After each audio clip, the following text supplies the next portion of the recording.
Hello viewers, welcome to the new episode of vocal for local talk show. आज के समय में एक अच्छी पर्सनालिटी सिर्फ बाहर से अच्छा दिखना ही नहीं, बल्कि असली खूबसूरती आत्मविश्वास, सही सोच, प्रभावशाली बातचीत और मजबूत रिश्तों से आती है। इस पॉडकास्ट में हम डिस्कस करेंगे कि कैसे अपनी रोजमर्रा की जिंदगी में अपनी पर्सनालिटी को स्ट्रॉन्ग बना सकते हैं, आत्मविश्वास बढ़ा सकते हैं और हर परिस्थिति में आगे बढ़ते हुए अपने जीवन को बेहतर और संतुलित बना सकते हैं। So today we have with us Miss Manisha Yadav, a personality coach, trainer, counseling psychologist in training, a jury, a TV panelist. She is the all-rounder. She is coming from an army background and married to an army officer. Discipline, resilience is her core values. She is here to share inspiring and transformation tips for a better life. So Manisha ji, स्वागत है आपका हमारे show में। Thank you so much, Poonam. I'm really grateful to interact with the viewers and share my expertise. Looking forward to the conversation. So thank you so much for coming here. All right, तो आगे बढ़ते हैं। So Manisha ji, मैं आपसे सबसे पहले बहुत important question जानना चाहती हूँ कि पर्सनालिटी डेवलपमेंट का मतलब क्या है? क्या सिर्फ कॉन्फिडेंस दिखना ही पर्सनालिटी है? बहुत अच्छा सवाल है आपका, पूनम। पर्सनालिटी डेवलपमेंट का मतलब हर इंसान के लिए डिफरेंट हो सकता है, बट एक कॉमन डेफिनेशन ये है कि जो आप कल थे उससे बेहतर आप एवरी डे निखरते जाएं। That is what is personality development. True. तो जो कॉन्फिडेंस है वो तो टिप ऑफ द आइसबर्ग है, राइट। उसके नीचे जो डीप वैल्यूज है ना, उससे वो कॉन्फिडेंस आता है।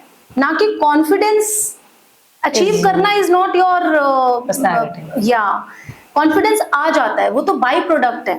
जब आपके वैल्यू सिस्टम स्ट्रांग होते हैं, जब आपकी कोर स्ट्रांग होती है, मतलब जब जड़ें मजबूत होती हैं, तो पेड़ बहुत कॉन्फिडेंस के साथ बड़ा होता है और बहुत लंबे समय तक टिका रहता है। राइट। लेकिन अगर जड़ें कमजोर हैं तो वो हाइट लेते ही गिर जाता है। सो पर्सनालिटी डेवलपमेंट का मतलब है अपनी उन वैल्यू सिस्टम्स को स्ट्रांग करना, कोर को मजबूत करना, और confidence is the by product of it. Okay, right, so core values are important. Yes. That how you manage, how you talk with the people. Yes. You know, how you feel this empathy for सोच the क्या others. है? Yes. What's your mindset? Yes. उसके बाद जब वो आपको results अच्छे मिलते हैं तो कॉन्फिडेंस आ जाता है अपने आप। That's true. So आजकल हम देखते हैं बहुत लोग कंपैरिजन करने लगे हैं और शायद उसी कारण अपना कॉन्फिडेंस भी गेन नहीं करते। So क्या कंपैरिजन करना सही बात है आपके हिसाब से? उसको डील कैसे करें? Right. Comparison is a natural instinct and human trait, और जरूरी भी है, बिकॉज आप तरक्की कैसे करेंगे? हम डेवलपिंग नेशन है तो हम डेवलप्ड नेशंस को देख करके तरक्की की तरफ मोटिवेटेड फील करते हैं। राइट। लेकिन अगर हम जेलसी में कन्वर्ट कर दे उस कंपैरिजन को, मतलब एक बॉर्डर लाइन है, उस लाइन को अगर हम ब्लर कर दें तो ना तो हम डेवलप हो पाएंगे और हमारे अंदर क्या फीलिंग होगी, खुद तो हम ग्रो नहीं कर सकते। दूसरे को नीचे लेके आओ, वो बड़ा हार्मफुल और डिस्ट्रक्टिव है। सो कंपैरिजन को आप कंस्ट्रक्टिव वे में यूज कर सकते हैं by taking the motivation and not converting it into jealous, या किसी और की लाइन छोटी करने की कोशिश नहीं करनी चाहिए। बिल्कुल। That's true. So means comparison is a good thing, but अगर हम उसको पॉजिटिव वे में ले लें। Yes, absolutely. So बहुत अच्छी बात है, कंपैरिजन करिए, इंस्पिरेशन लीजिए। Yes. और किसी को अगर आप इंस्पिरेशन देख के खुद अपने आप को ऊपर लेकर आ सकते हैं, तो उससे बेहतर तो कुछ है ही नहीं। Absolutely. बहुत बड़ी बात है। So मनीषा जी, जैसा कहा जाता है कि बिलीव बहुत इंपॉर्टेंट है। अगर आप अपने आप पे बिलीव कर सकते हो तो आप पहाड़ पे भी चढ़ सकते हैं। So हमें एक सेल्फ डाउट होने लगता है लोगों को, उसको हम कैसे टैकल कर सकते हैं या उसकी शुरुआत कैसे करें सेल्फ बिलीव की? जैसे छोटे बच्चे को जब तक बिलीव नहीं होता ना कि मैं चल सकता हूँ, तब तक वो कदम नहीं उठाता। ट्रू। लेकिन हम बच्चे से ही सीखते हैं कि शुरुआत कैसे करता है। वो पहले चलता है, फिर गिरता है, फिर खड़ा होता है, फिर अगली बार गिरने से पहले थोड़ा हल्के हल्के कदम रखता है, फिर जब चल पाता है बहुत खुश हो जाता है, उसको सेलिब्रेट करता है। और जब उसकी सेलिब्रेशन में हम सब क्लैप करते हैं तो उसको कॉन्फिडेंस आता है, खुद पे बिलीव होता है कि अगर मैंने 2 कदम चले तो मैं 2 और ट्राई कर सकता हूँ। बिल्कुल। और ऐसे करके वो धीरे धीरे चलना सीख जाता है और पता भी नहीं चलता कि चलने में हम जो कॉन्फिडेंस गेन करते हैं हमारे अंदर बचपन से नहीं होता। ट्रू। वो हमने इसी तरह से सीखा है। सो सिमिलरली अपनी छोटी छोटी जो जीत है ना, उनको सेलिब्रेट करना स्टार्ट करो और लोग शामिल होने लग जाएंगे। That's true. और फिर जब आपका डगमगाएगा ना बिलीव, तो वो लोग आपको बिलीव दिलाएंगे। करेंगे। So that is the basic जहां से आप स्टार्ट कर सकते हैं कि हारने से डरना नहीं है, फेलियर को लेसन की तरह लेना है, तो लाइफ बहुत सिंपल हो जाएगी और कुछ भी लर्न कर सकते हैं हम। राइट, तो सेल्फ बिलीव इज इम्पोर्टेंट और failure is also a learning. Yes, right, so बहुत अच्छी बात बताई आपने। आई एम श्योर व्यूअर्स को ये हेल्प करेगी अपनी डेली रूटीन में, अपनी प्रोफेशनल लाइफ में। बहुत अच्छी बात। कम्युनिकेशन को इम्प्रूव करने के लिए आप कोई डेली रूटीन बता सकते हो, किस तरीके से हम डेली कम्युनिकेशंस को इम्प्रूव करें? तो सबसे पहले मैं व्यूअर्स के साथ कम्युनिकेशन की एक सिंपल डेफिनेशन शेयर करना चाहूंगी, जो कि बुकिश या गूगल या एकदम लिटरेचर डेफिनेशन नहीं है, और वो ये है कि कम्युनिकेशन स्किल का अर्थ ये है कि आपके मन में जो बात चल रही है वो आप सामने वाले को कम्युनिकेट कर सको। बट जहाँ स्किल वर्ड आ जाता है तो उस कला के साथ कम्युनिकेट कर सको कि आपकी बात भी पहुंच जाए और सामने वाला हर्ट भी ना हो। अगर ये बात आप समझ गए तो आप कम्युनिकेशन स्किल्स को स्टार्ट करने का पहला कदम उठाने में हिचकिचाएंगे नहीं, और वो ये है कि स्माइल। पूनम, अगर हम कोई भी बात बोलना चाहते हैं, चाहे कितनी ही रिक्वेस्ट वाली हो, कंप्लेंट वाली हो, कॉम्प्लीमेंट वाली हो, ऑकवर्ड हो, अगर हम स्माइल के साथ शुरुआत करते हैं ना तो वो बहुत आसान हो जाती है। उसको कन्वे करने के लिए कई बार आपके शब्द फीके पड़ जाते हैं, बट ये फेशियल जेस्चर और बॉडी लैंग्वेज का रोल होता है सबसे पहला। सो फर्स्ट स्टेप इज कि उसकी डेफिनेशन समझो, किसी को हर्ट ना करते हो अपनी बात कन्वे करना, तो शुरुआत करो स्माइल के साथ। That is my first basic tip. And second, अगर मतलब sorry, I would like to add कि आप मिरर कॉन्वर्सेशन करो, मिरर टॉक। खुद को वो दूसरा इंसान बनाओ, उससे बात करो। जब आप जो एक्सपेक्ट कर रहे हो वही ट्रीटमेंट दूसरे को दोगे तो ऑटोमेटिक आपकी स्किल धीरे धीरे धीरे इम्प्रूव होगी। राइट, सो मिरर टॉक से भी हम एक इम्प्रूव कर सकते हैं अपने communication skills. And smile, definitely smile तो है ही, it is a free accessories definitely. So बहुत अच्छी बात आपने बताई। लोग अक्सर जो है सेल्फ केयर को इग्नोर करते हैं and they feel like a luxury. So self care को हम कैसे प्रायोरिटी दे सकते हैं, स्पेशली वुमेन?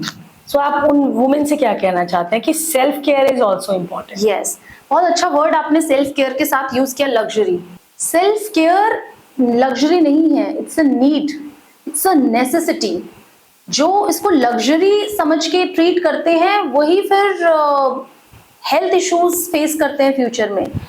बहुत कॉमनली यूज्ड एग्जांपल है पूनम कि फ्लाइट में ऑक्सीजन मास्क जब नीचे आता है तो ये कहा जाता है पहले आप खुद पे है ना अपनी जान बचाइए, तब आप दूसरे की जान बचा पाएंगे, वरना दूसरे को भी ठीक से नहीं लगाएंगे और खुद भी कोलैप्स हो जाएंगे। That's true. So similarly, we women, we nurture so many people around us. We nurture a family. We nowadays go out of the house. We are no more just the homemakers. So it is need of the hour कि हम खुद की care पहले करें ताकि हम exhausted ना feel करें, burnout ना फील करें। वरना प्रेशर कुकर की तरह जब आप अपने स्टार्टिंग के स्ट्रेस या प्रेशर्स पे रिलीज नहीं करेंगे ना, जैसे सीटी उसमें बीच बीच में रिलीज होती है हाँ। तो वो कुकर फट जाएगा, तो वो खिचड़ी खा नहीं पाएगा कोई। That's true. ऐसा नहीं करना हमें अपने साथ। बिल्कुल। So self care is also important, and as a woman we have to take care of ourselves first. बिल्कुल। Then we have to take care of our family and the surrounded. So एक tip देती हूँ इसमें, self care की tip. बहुत सारे जो हम external self care routine, parlour, वो सब अलग चीज है, चलो आपके रिलैक्सेशन के लिए हैं, बट एक बेसिक है, start saying no for the things which are over exerting you. बहुत पोलाइट वे में आप चीजों को मना करना शुरू करो, अपनी प्लेट को भर मत लो, वरना प्लेट भर जाएगी, कितना ही ओवर ईटिंग करोगे। तो सिमिलरली उतना ही आपको अग्री करना चाहिए चीजों के लिए, रिस्पॉन्सिबिलिटी लेनी चाहिए जितनी आप अच्छे से कर सकें। सो अगर आप ना कह रहे हो तो वो गलत नहीं है, गलत नहीं है, बिल्कुल। तरीका पॉजिटिव होना चाहिए, और इंटेंशन अपनी हेल्थ है ना, किसी और को हर्ट करना इंटेंशन नहीं है। राइट। आपने जब कोचिंग स्टार्ट की थी तो कुछ कॉमन चैलेंजेस आए होंगे, आई एम श्योर। वो क्या आप हमारे व्यूअर्स के साथ शेयर करना चाहते हैं? चैलेंजेस अलग अलग टाइप के आए, बिकॉज अगर आप एकेडमी या कोचिंग को शुरू करते हैं तो पहला चैलेंज तो ये आता है कि लोग आप पर क्यों बिलीव करें। उस क्रेडिबिलिटी और उस बिलीव को अचीव करना सबसे बड़ा पहला चैलेंज होता है। बट मुझे लगता है कि अगर आपका इंटेंशन क्लियर है और आप किसी चीज में देने का नियत रखते हैं, है ना, लेने से ज्यादा you want to give service, तो वो क्रेडिबिलिटी ऑटोमेटिक आ जाती है। तो ये चैलेंज तो शुरुआत में हर बिजनेस, हर एकेडमी, हर सेटअप फेस करता है, और ये अचीव ओवरकम हो जाता है। दूसरा चैलेंज ये आया कि लोग ना वो खुद पे विश्वास ही नहीं करते, उन्हीं को खुद पे विश्वास दिलाना ही सबसे बड़ा चैलेंज है। इवन टुडे पेरेंट्स को अपने बच्चों पे विश्वास नहीं है, बच्चों को अपने पेरेंट्स पे नहीं है, और जब अगर वो खुद के ऊपर बिलीव करके आते तो उनको खुद के ऊपर भी पता चलता है हमें तो बहुत सारी चीजों में फोबिया है, डर लगता है, मिसअंडरस्टैंडिंग्स है। सो चैलेंज ये है कि फिर हम ना बहुत सारे टेस्ट यूज करते हैं, हमारे पास में साइकोमेट्रिक टेस्ट है। ओके, विद दैट ये प्रूवन रिजल्ट होता है कि भाई इसमें हमने छेड़खानी नहीं की है, ये तो आपने क्वेश्चन अटेम्प्ट किए और ये आपके रिजल्ट्स हैं। तब उनको यकीन होता है कि okay we have to work on these things. तो ये चैलेंज का जो एक तरीका हमने ये निकाला। कॉमन चैलेंजेस तो आई थिंक सबकी लाइफ में होते हैं, how we deal with that is the important, I guess, है ना, राइट। सो माइंडसेट चेंज करने का कोई एक तरीका है कि हम अपनी मेंटालिटी को चेंज करें, उसको पॉजिटिव, नेगेटिव से पॉजिटिव की तरफ ट्रांसफॉर्म कर सकें? Absolutely, mindset is the biggest contributor आपकी पर्सनालिटी डेवलप करने के लिए। मतलब आप अगर देखेंगे कि ग्लास में आधा पानी भरा है तो आप उसको आधा खाली है बोल करके दुखी हो सकते हैं, और आधा भरा है कम से कम मेरी प्यास तो मिट जाएगी ये सोच के खुश हो सकते हैं। बिल्कुल, right? सारा माइंडसेट yes. ही है कि हम चीजों को कैसे देखते हैं। Absolutely, right. सो अगर हम ये सोचते हैं कि अब दरवाजा बंद हो गया, मैंने जो सोचा था वो मैं नहीं अचीव कर पा रही हूँ, तो हम सैड हो जाते हैं। बट व्हेन वी थिंक कि जितना हमने अभी तक अचीव किया है, यस, अभी तक अचीव किया है तो भी तो कई बार दरवाजे बंद हुए होंगे, कोई और दरवाजा खुला होगा, या फिर it was not meant for me. That's true. So यही चीजें जब हम ओवर थिंकिंग छोड़ करके बस उसको थोड़ा सा अटेंशन देते हैं और फिर मूव ऑन कर जाते हैं, राइट, तो ये माइंडसेट शिफ्ट करते हैं आप। राइट, बहुत बढ़िया बात। सो मनीषा जी, आप एज अ जूरी रही हैं, टीवी पैनलिस्ट रही हैं, फैशन शो में भी एज अ ग्रूमर रही हैं, सो आपकी बहुत लंबी जर्नी रही है। उस पर्सनल जर्नी में आपने जो सीखा और यूथ के लिए वो क्या हेल्पफुल है, सो कुछ आप हमारे यूथ के साथ शेयर करना चाहते हैं?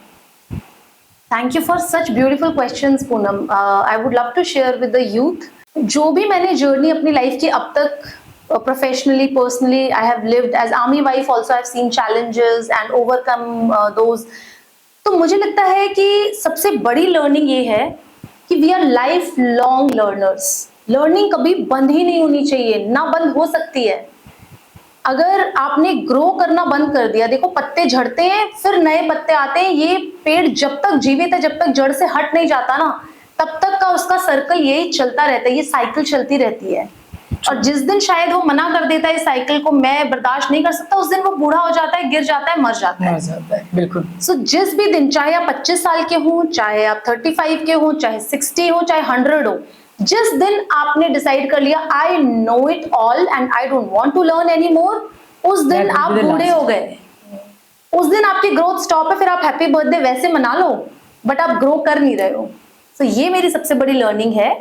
और डिफरेंट जो आपने बोला कि एक्सपोजर्स एंड प्लेटफॉर्म्स के थ्रू जो मेरे को लर्निंग मिली है वो यही मिली है कि चैलेंजेस आएंगे लाइफ में, but those challenges are to teach you something, you should be open for learning. So learning accept करें, है ना, और आगे बढ़ते रहें। सो लर्निंग कभी नहीं रोकनी है। दैट्स आई गेस कि आपकी ओवरऑल जो अब तक की जर्नी रही है उसमें से हम दैट्स वंडरफुल मैम। ओके, सो आजकल की जो फास्ट पेस लाइफ है उसमें हम अपना रिलेशनशिप, टाइम मैनेजमेंट, अपनी प्रोफेशनल लाइफ्स, इन सबको बैलेंस कैसे कर सकते हैं? इट इज चैलेंजिंग बिकॉज अब आपके पास अब सब कुछ इंस्टेंट चाहिए। पहले इंस्टेंट नूडल्स ही होते थे, है ना, तो हमें काफी अट्रैक्टिव लगा था वो, बट अब तो सबको मुंह से निकला नहीं उससे पहले वो चीज चाहिए। Swiggy, Blinkit, you right. So जितना आपका कुकिंग और प्रिपरेशन टाइम नहीं है उससे पहले तो चीजें आ जाती हैं। सो एक्सपेक्टेशन हाई हो गई है, सो स्ट्रेस का आना लाजमी है। अब हमें काम करना है स्ट्रेस मैनेजमेंट पे। सो कभी किसी जमाने में टाइम इतना होता था कि काटना मुश्किल था, अब टाइम की कमी नहीं है, टाइम उतना ही है बट अब उसको मैनेज करना है। So instead of multitasking I always suggest time boxing, कि मुझे इस चीज को इतना ही टाइम देना है, उसके बाद इस चीज से मुझे हट जाना है, मतलब अलार्म लगा लो और उस चीज से मुझे हट जाना है। फिर चाहे वो मोबाइल हो, चाहे सोशल मीडिया हो, चाहे पढ़ाई हो, चाहे रिलेटिव्स को टाइम देना हो, तो आपको स्केड्यूल करके चलना जरूरी हो गया है if you have some goal to achieve. But अगर आपको दिन सिर्फ एंजॉय करते हुए काटना है, जैसे कुछ दिन रिलैक्स डेज होते हैं, वहां पे आप अपना वो विंडो ओपन रख सकते हो कि जैसा आएगा दिन वैसा देखा जाएगा। सो यहाँ पर आपने रिलेशनशिप्स के लिए जो कहा, बहुत इंटरेस्टिंग और इंपॉर्टेंट चीज I always insist is quality time. It does not matter you are staying 24 hours or 3 days a week together. What matters is if you are spending 3 hours in a week, it should be a quality time. उस time आपने वो सिर्फ family को time दिया, उस रिश्ते को time दिया, अपना फोन भी साइड रखा, सब कुछ बिल्कुल, other than emergencies of course. So the key is that focus and be present in the moment. आप प्रेजेंट यहाँ हो, दिमाग में कुछ और चल रहा है, तो आप जस्टिस किसी भी चीज के साथ नहीं कर पाएंगे, and it will bring guilt. That's true. And then you become, वही जो हम शुरू से डिस्कशन कर रहे हैं कि सेल्फ डाउट्स, कि मैं वर्थ इट हूँ कि नहीं, मैं अच्छी माँ हूँ कि नहीं, मैं अच्छी टीचर हूँ कि नहीं, मैं अच्छी वाइफ हूँ या नहीं, मैं तो बिजनेस वुमन बनना चाहती हूँ पर मेरे से तो टाइम ही नहीं मैनेज हो रहा, मैं जगल कर रही हूँ। So if you juggle so many balls, एक ना एक तो गिरेगी, but one ball at a time you can juggle every. Right. Yeah. So time management is important to handle all this stress. Yes. Your busy schedules. Yes. है ना, and your relationship and everything. Time management के अंदर छोटा सा time self care के लिए जरूर लिख के रखो। बिल्कुल बिल्कुल। So viewers, आप भी ध्यान दीजिए, आप अपने busy schedules को थोड़ा सा टाइम मैनेजमेंट करिए, जहाँ भी है जिस मोमेंट पे उसको एंजॉय करिए, जितना भी टाइम है उसको क्वालिटी टाइम की तरह ही लीजिए। So I think that's more important, right? So आगे बढ़ते हैं। अगर हम अपने बच्चे की पर्सनालिटी को इम्प्रूव करना चाहते हैं, तो क्या आप कुछ टिप्स देना चाहते हैं हमारे पेरेंट्स को? डेफिनेटली, बहुत सही बात है कि जो पर्सनालिटी है वो कार्व की जाती है, वो स्कल्पचर की जाती है, अपने आप नहीं बन जाती है। बिल्कुल। तो पेरेंट्स का रोल तो है, लेकिन वो पेरेंट्स का जो रोल है ना, वो सपोर्टिव रोल है, वो मेन रोल नहीं हो सकता, ना ही वो मेन रोल में आने चाहिए। यहीं पे थोड़ी सी गड़बड़ हो जाती है। Okay. So, कुछ शायरी के अंदाज में मैं एक बात पेरेंट्स से कहना चाहूंगी, जो शायद उनके दिल तक पहुंचे। Right. उनको न रोकिए, न ये नजराने दीजिए, Wow. उनका सफर अलग है, उनको जाने दीजिए। मतलब जो पेरेंट्स हैं वो बच्चों को रोक टोक करते हैं, और कभी कभी जो नजराने हैं, मतलब कभी कभी कहते हैं कि नहीं तुम डांस में मत पार्टिसिपेट करो, सिर्फ पढ़ाई करो, मैं तुम्हें ये दिलाऊंगा, तुम फर्स्ट आए तो ये कराऊंगा, ताकि उनका ध्यान कहीं से डिस्ट्रैक्ट और डाइवर्ट हो जाए। राइट। या कहते हैं कि तुम्हें चोट लग जाएगी, तुम धूप में मत खेलो, तुम्हारा कॉम्प्लेक्शन चेंज हो जाएगा। राइट। तो पेरेंट्स जो है वो बच्चों के ग्रोथ में डिफिकल्टी लेके आ रहे हैं, वो मत करो, उनको जानने दो, अपने आप को एक्सप्लोर करने दो कि मेरा इंटरेस्ट किस चीज में है। तो दोबारा से सुनिएगा। उनको न रोकिए, न ये नजराने दीजिए, उनका सफर अलग है, उनको जाने दीजिए। ज्यादा से ज्यादा होगा ये कि हार जाएंगे, ज्यादा से ज्यादा होगा ये कि हार जाएंगे, किस्मत तो उन्हें अपनी आजमाने दीजिए। क्या बात कही मैम, बहुत बड़ी बात। इस छोटी सी 4 लाइनों में आपने पेरेंट्स को की है, बट बच्चा भी एक अपनी पर्सनालिटी के साथ आया है। तो as a parents I guess हमें सपोर्ट करना चाहिए उनकी पर्सनालिटी को, हर एक चीज में रोक रोक के। मैं हमेशा पेरेंट्स को भी ये बोलती हूँ कि हमने जैसे एक बॉन्साई ट्री देखा है, जब हम उसको बांध देते हैं, दैट डज नॉट ग्रो। अगर हम बच्चे को एक्चुअल में बढ़ता हुआ देखना चाहते हैं, so we have to make them free, and that's I guess वही आपने वो बात कही है।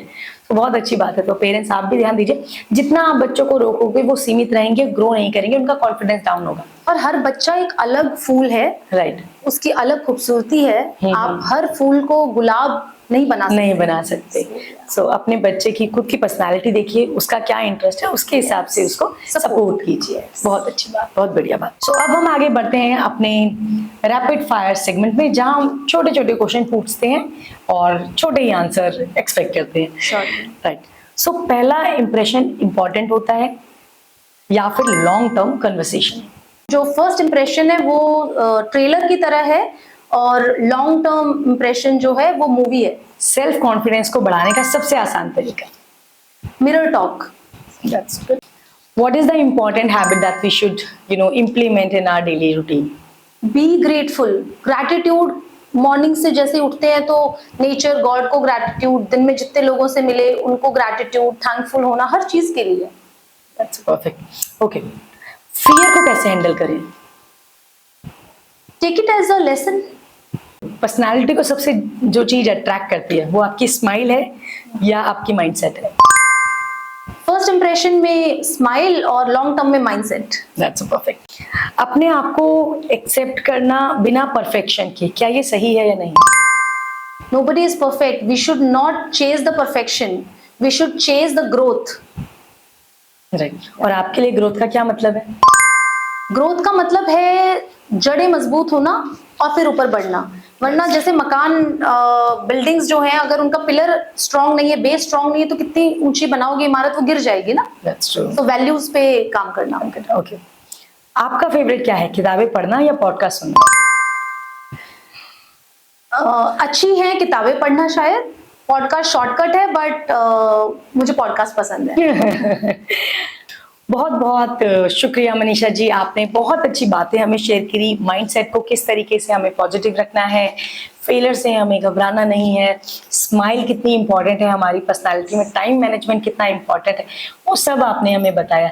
तो आई एम श्योर ये पॉडकास्ट बहुत ही इंपॉर्टेंट है, और इसका जो इंसाइट्स आपने हमें दिया है ओवरऑल अपनी जर्नी से, जो चीज़ें निकाली, अपना एक्सपीरियंस हमारे व्यूअर्स के साथ शेयर किया, आई एम श्योर अगर वो अपने डेली रूटीन में उसको इम्प्लीमेंट कर पाएं तो एक बेहतर पर्सनालिटी की तरफ बढ़ पाएंगे। सो आज का पॉडकास्ट बहुत ही अच्छा रहा आपके साथ। So if you like our podcast, please do share with your friends and family, so that कोई भी अगर आपके सर्कल में आपके फ्रेंड सेल्फ डाउट में है तो एक बार उनको ये पॉडकास्ट की वीडियो जरूर शेयर करिएगा। आई एम श्योर उनको ये हेल्पफुल करेगी। सो जुड़े रहिए हमारे साथ इसी तरीके की और वीडियोस के लिए। Thank you so much, keep watching us.